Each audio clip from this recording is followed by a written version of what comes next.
Hello everyone, welcome. And today is demo day, virtual demo day for Fortinet Secure SD-WAN. I'm your host, Courtney Radke, retail CISO and principal architect for Fortinet. And I've been in retail for a while. I've deployed and supported distributed networks for multiple retail brands, and now I use that experience to help guide retail strategy for Fortinet. Today we'll be talking about Fortinet Secure SD-WAN with a solution focused on retail. What goes into SD-WAN? Why security is important to call out, and we'll give an overview of our implementation of SD-WAN. If you've used a FortiGate before, you're familiar with the web interface, and that's what we're using to showcase the ease of setup on a per-device basis. And once that is complete, we'll move on to our first demo. That first demo will be a cloud-hosted VoIP service that's called Ring Central. We'll be highlighting the lowest cost SLA strategy. To highlight centralized visibility and management, we will show why FortiManager is your go-to solution to easily deploy, manage, and support our SD-WAN solution at scale. And this is extremely important because whether you're a small business or a large business, you're going to have some complexities that are particular to your business. So you need a solution that's tailored for really all scenarios. Then we'll go into demo number 2, which is best quality. And we'll utilize AD VPN or Auto Discovery VPN to maintain a SIP call between branches. Tunnels will be established dynamically to ensure continuity of the call over the optimal connection. After this, we'll be accepting some Q&A, and that can be entered through the session chat window where it'll be collected, and we will answer them at the end of the session, time permitting. So let's go ahead and dive in. So what is SD-WAN? Have a little discussion and overview on that. Well, SD-WAN is software-defined wide area network. And like SDN for the data center, it's a little bit like that because it's with respect to how it implements virtualization technology to improve data center operations and efficiency. Essentially, SD-WAN decouples the network from its hardware control mechanism. So what that does is it provides higher performance, it provides cost savings, and it provides flexibility over traditional WAN connectivity. It also allows for dynamic application steering to ensure business critical applications and services are always available. Now, most SD-WAN solutions provide an overlay or an abstraction layer from the underlying circuit that is transport agnostic. Whether they're MPLS, broadband, or wireless, or LTE, businesses are adopting SD-WAN so that they can keep their existing WAN links while having traffic steered over the correct connection based on parameters that best fit their business needs. Centralized control, management, and enhanced visibility and reporting are big enhancements that SD-WAN promises. There's also ones that it doesn't deliver on. It provides application steering, quality of experience, segmentation, secure connectivity, maybe. It doesn't really allow for that in a generic SD-WAN environment, but the Fortinet secure SD-WAN solution does. We were the first SD-WAN solution to be purpose-built with security in mind. So it's also worth noting that our SD-WAN offering is free, and it's included on every FortiGate, from the smallest office appliances to the biggest data center firewalls out there. So now we're kind of going to jump into our second use case, and that's ease of use. We're going to do a little bit of an overview on our ease of use of the FortiGate SD-WAN solution, and we're going to do that in a couple ways. First, we're going to show you just the demo topology here and how it can be complex or it can be pretty easy. And essentially what we have right here is just a standard topology. It's a pretty standard hub and spoke design with 2 branches, each with dual WAN connectivity, a cloud environment fronted by our firewall, and a data center, also with redundant WAN connectivity, that houses the centralized management and reporting provided by FortiManager and FortiAnalyzer, respectively. There's going to be Ubuntu clients in the final demo that we'll be showcasing. We'll also be using a WAN emulator to simulate latency over the WAN links to simulate a failover over SD-WAN. We're going to reference this architecture a couple times, so don't worry about jotting down, but just know that this is the architecture that we're going to be using, and it should look pretty similar to what maybe many of you may have out there in your own implementations. So while it goes without saying that we're talking about SD-WAN, the big thing here again that we're also wanting to talk about is secure SD-WAN. And what builds secure SD-WAN is the security fabric. It starts in the middle with the next generation firewall, of course, but as you see the wheel around here, that it's a broad set of security technologies that build out our portfolio. They're coupled by fabric-ready partners, open API ecosystem where we write to the competition or to partners out there, and the same can be said that they can write to us, and an open API architecture that allow customers to custom build their own solutions. And so that's another compelling thing that we have here is this interoperability between different systems, different devices, different technologies. So we're just going to go ahead and jump in here. So we're going to log into branch one, and what we'll see with branch one is it's currently managed centrally by the FortiManager. And while we can log in and make changes locally, they may be overwritten when we send down additional changes from the FortiManager. So as we'll see here, we're already logged in and we're in the SD-WAN section. And as you'll see over here on the left side, it's just the standard FortiGate configuration and layout. But what you'll see here is we've got some favorites set up: SD-WAN, SD-WAN rules, performance SLAs. This is going to be whatever you want. You just click the star and add whatever you want over to the favorites list. We're going to try to keep this simple here, and we're going to use some of the just standard sections. So you'll find SD-WAN over underneath network, SD-WAN, SD-WAN rules, and performance SLAs. So this is where we're going to be spending the majority of our time here. So right here, we're in the basic SD-WAN section, and this is where you define your interfaces. These interfaces can be physical interfaces or underlays or tunnel interfaces like VPNs that can be referred to as overlays. What you might notice here is that there are not gateways on many of these, as we're using the routing table for those. Some, however, do have gateways, such as the cloud VPNs, and this is mainly used for internet addresses that we don't necessarily want to use the routing table for. You'll also see here that the cost on many of these is set to 0. Now you can leave it at 0, or you can set it to what you need as part of your lowest cost strategy. So it's also a cool little thing here that we can do is you can create a VPN on the fly right from this menu, which is not something we're really going to talk about today. I just thought it was pretty cool. So what we're going to get into now is performance-based SLAs. And so the purpose of a performance-based SLA is to monitor and gather the information from your links to make steering decisions based on the SD-WAN rules. These can be general SLAs like the Internet SLA, or they can be specific, such as the Ring Central SLA.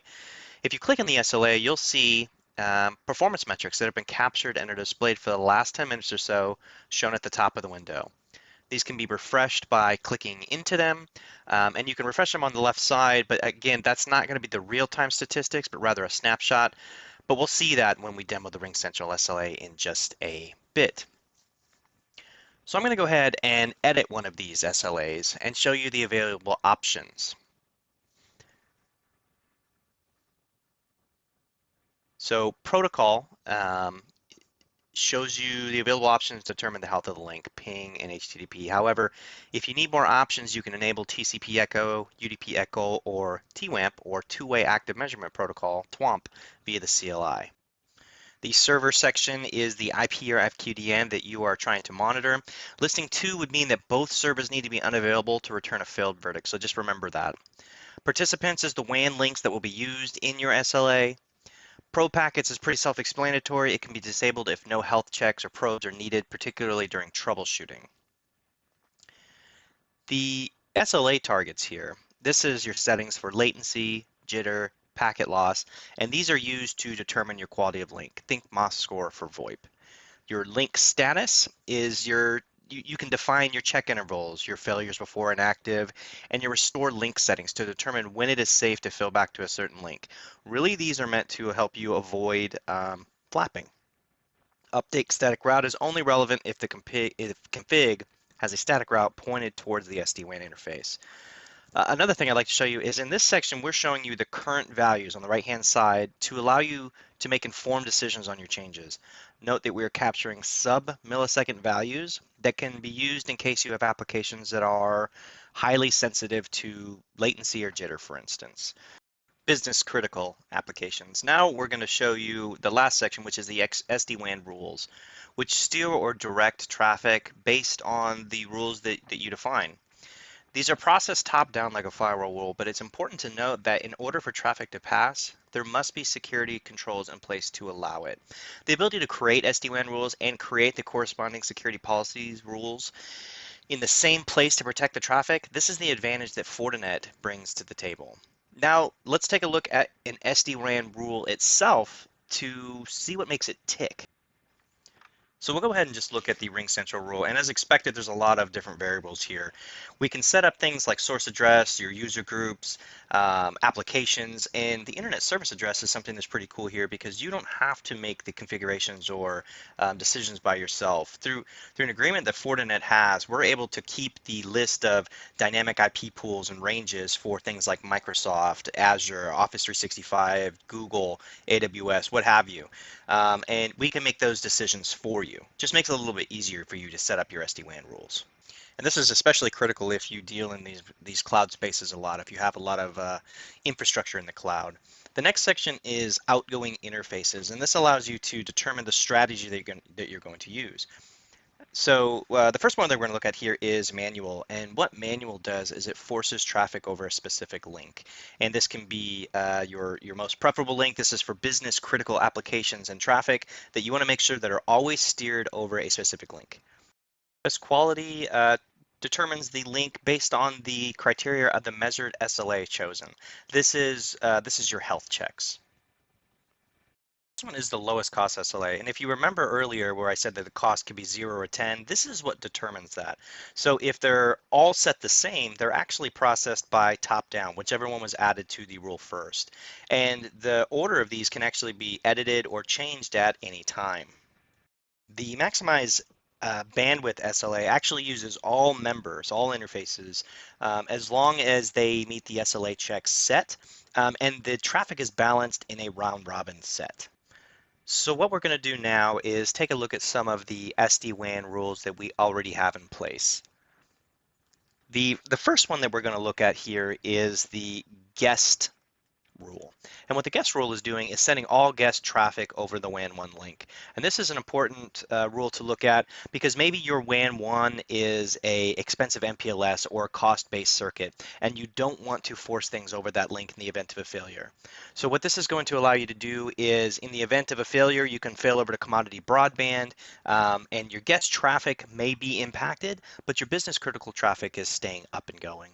The second rule that we're going to look at here is ring central, and this is using lowest cost. And that's based on the thresholds that you would set up for 80 millisecond latency, 5 millisecond jitter threshold, and 1% packet loss. And what's important to note on this one is if both circuits fail or both connections fail the SLA check, the most preferable by cost circuit will be used. In this case, it's Cloud VPN 1. The next one we're going to look at is internal voice. And what this is doing is using the best quality strategy, and it's spreading the load over the 4 different VPN connections spread across the different hubs. So VPN 1 and 2 on hub 1 and VPN 1 and 2 on hub 2. I'm not going to go a lot into this, but this is for voice-to-voice calls. So the next one we're going to look at is the implicit rule. So what the implicit rule is if no SD-WAN rule is in place for your traffic, it will fall down to the implicit rule. And if you think of a firewall rule, the implicit rule blocks all traffic that is not explicitly allowed. In SD-WAN, where the intent is to steer traffic, you likely don't want to block your traffic flat out. So if there's no corresponding policy for the traffic, it will instead be load balanced by the implicit rule if a valid route exists to the SD-WAN interface. And there's a number of options here that the implicit rule has, and these include your source IP, which is the default. You can do it by source and destination. You can do it by spillover, which is essentially a threshold set for each interface that determines when traffic should move or spill to the next link. You can also do session-based, and session-based is they are based on the weight. You could also do volume, which is measured based on the bandwidth ratio among the other SD-WAN members. Remember, all of this can be configured individually if you need to for granularity. And so what we'll go ahead and look at here is your actually security policies. Your firewall policy is protecting your SD-WAN traffic. And while we have it in interface view here, we're going to look at this in sequence view because that more resembles a traditional firewall policy. And the way Fortinet does it is each line is essentially a policy, which you may call a rule. And now they're essentially the exact same thing, but we just wanted to call out the distinction here.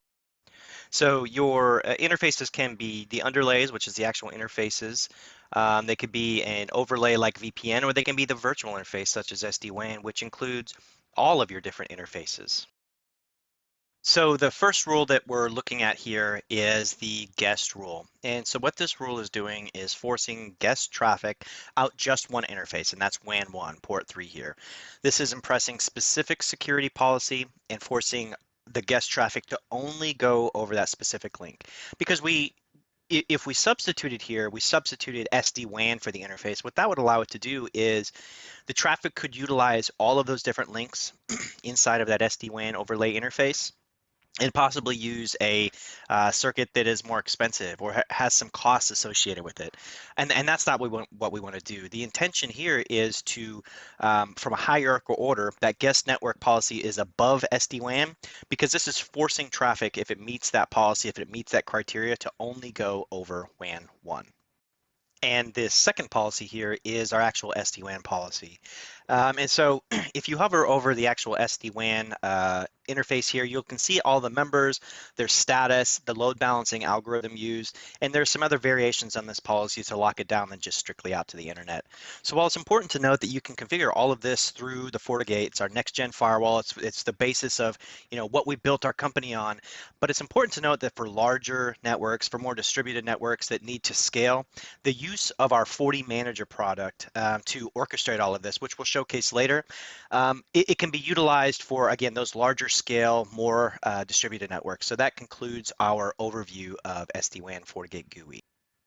So now we'll be doing an overview of a typical scenario in a retail location where we're sending traffic out from branch 1 to the internet, and we're using a specific application. In this instance, it is RingCentral. And RingCentral is a cloud-hosted voice over IP service. We'll be using the lowest cost SLA strategy and sending traffic over two VPN links, VPN 1 and VPN 2. And here's a closer look at that topology. If you remember in the previous section, we'd already had rules set up for RingCentral, and they were using the lowest cost strategy. Now, as we'll see here, both links had the same cost associated with them, which was 0. So they'll be using the most preferred link, which in this case is VPN 1 and 2. And they'll use most preferred if they both meet the SLA, which they currently do.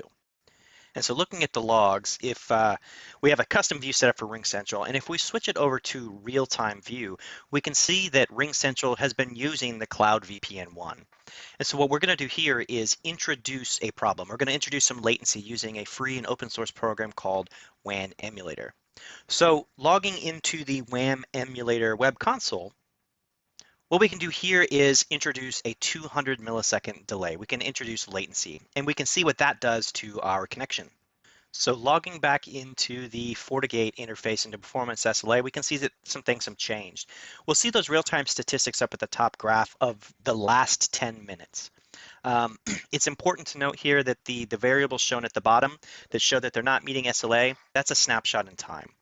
Those can be refreshed by going to Performance SLA, and then they will also update, while you can continue to see the last 10 minutes of our WAN performance over the last 10 minutes in real time. So what we're going to do here is we're going to go to the logs, and we're going to see what has changed from that view. And so what we can see here is Cloud VPN 2 is now the destination interface. It was a seamless switchover because of that latency that was introduced. But what happens if we take away that issue? So if we remove the 200 millisecond latency and go back down to 15 and apply those settings, what we'll see here as we log into the FortiGate interface is that that value starts to change for WAN 1. We'll start to see that now WAN 1 becomes, again, the preferred destination because it is now within that SLA variable. And both of them are meeting that SLA variable now. And so while we use RingCentral for this, Keep in mind that this can be used for any business critical application. And in retail, you may not be using RingCentral inside of a restaurant, but this is really to be shown how you can use the lowest cost strategy to help protect your business applications, your business critical applications inside of a branch, inside of a retail location. So that concludes our demo of lowest cost. And now we're going to go into FortiManager SD-WAN. So to take a look at this, let's review the topology as we start to dive into how you can leverage FortiManager to orchestrate your SD-WAN. And so if you remember in the previous demo in branch 1, when we logged into it, we got a warning message that said this was managed by FortiManager.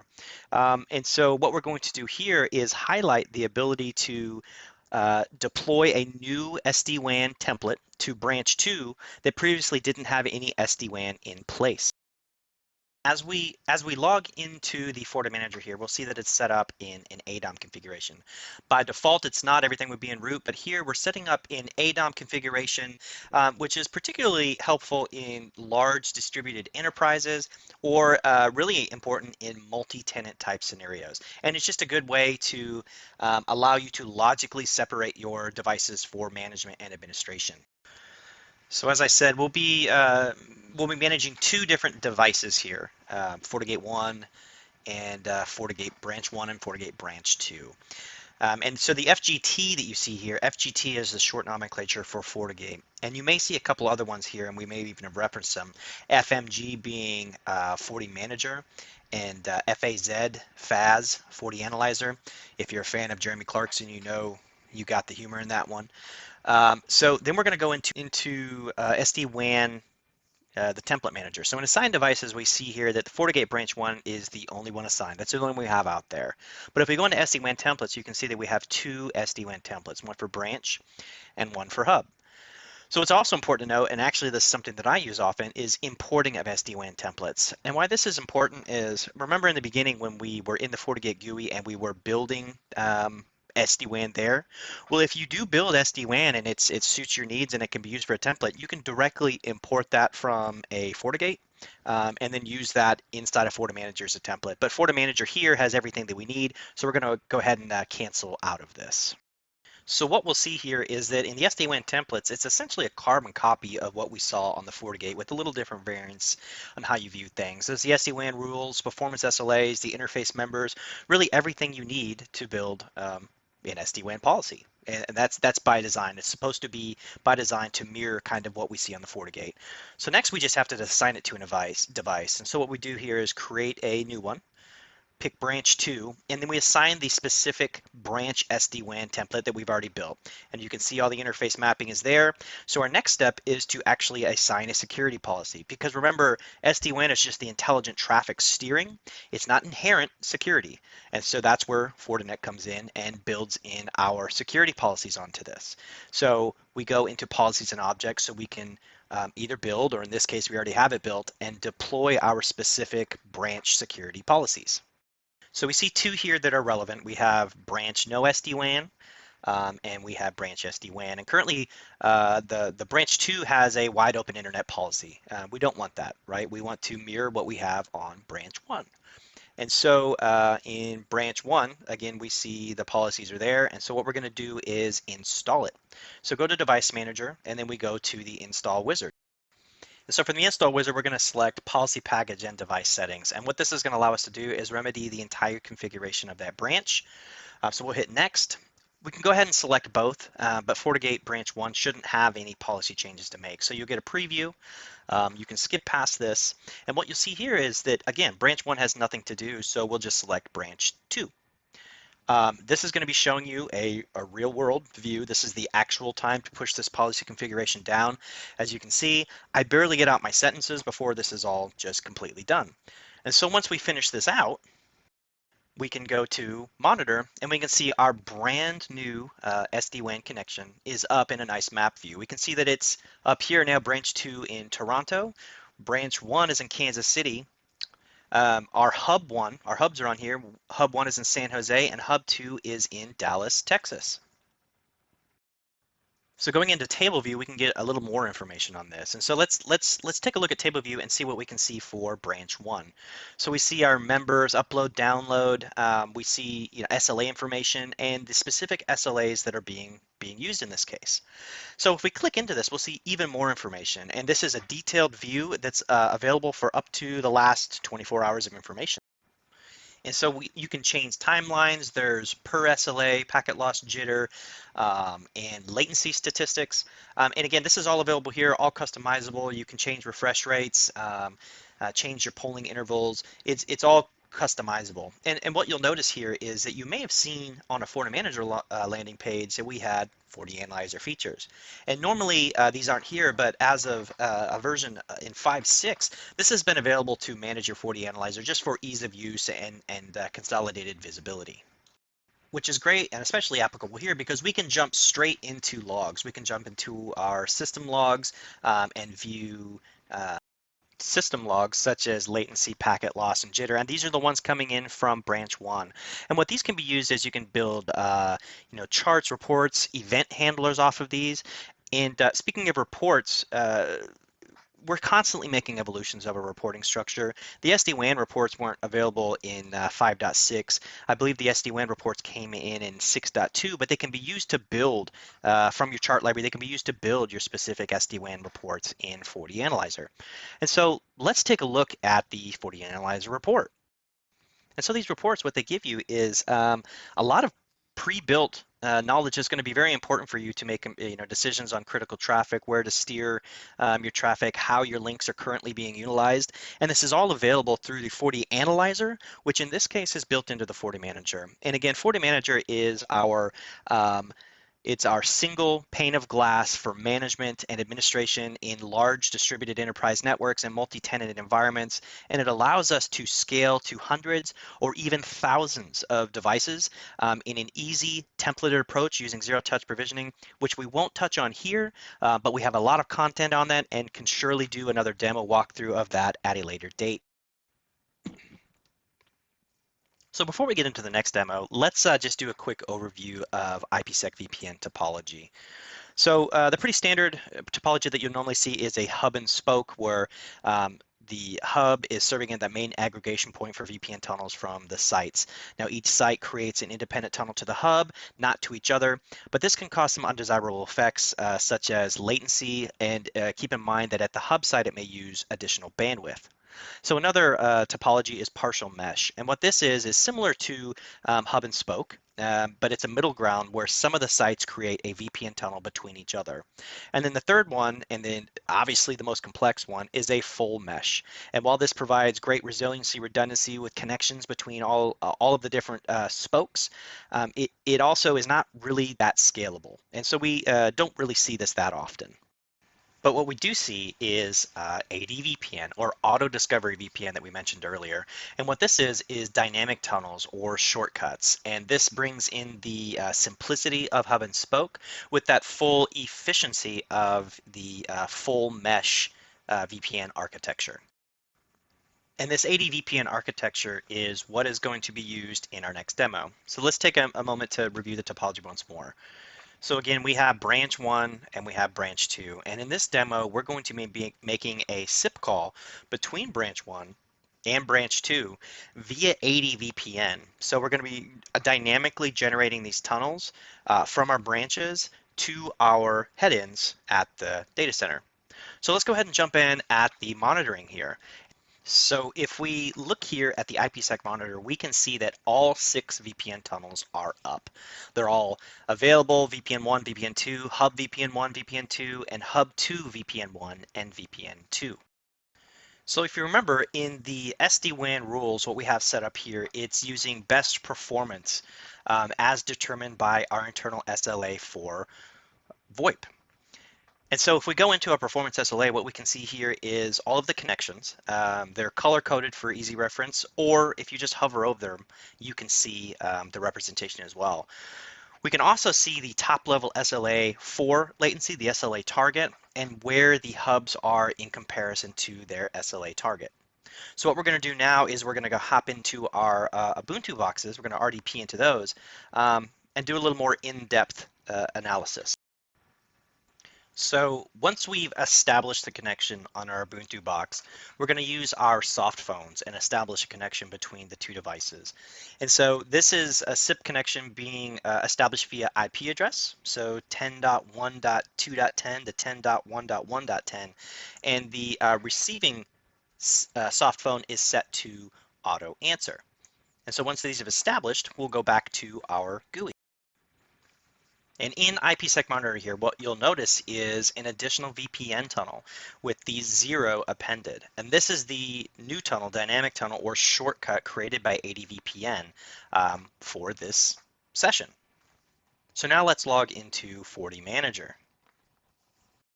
So in FortiManager, in VPN Manager, if we go to Monitor and we filter for branch 1, we're going to see that same thing. We're going to see that new appended VPN tunnel that was created via ADVPN. So now let's introduce some latency to the equation. And so once we've changed this from 15 to 150 milliseconds and hit apply on a WAN emulator, we can go back into the FortiGate and we can look at our performance SLA. And so now what we see for performance SLA is that the VPN2 is now having the preferred SLA. So it's meeting the latency requirements. And so what that means is if we go back into our monitor session, we should be able to see a change here. And we do. We see Hub1 VPN 2.0, which is a new VPN created through ADVPN, now established on Hub1 VPN 2.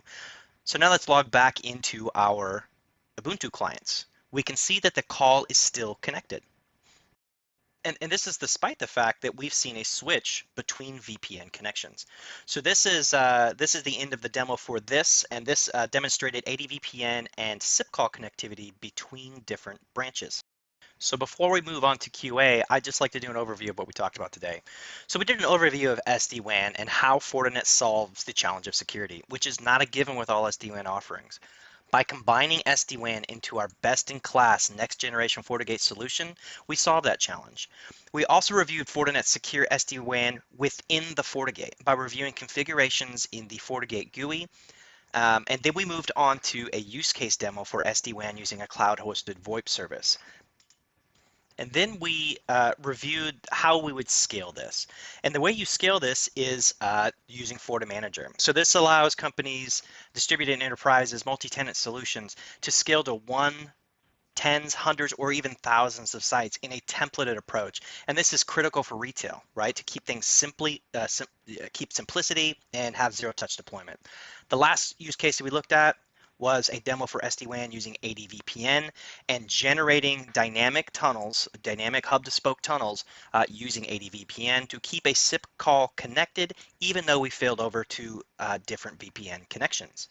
So that was what we had for the demo day today. I hope you enjoyed it. I hope it provided you some insight into what the SD-WAN product is for Fortinet and how this can help you in retail. Remember, the examples given today are just for that.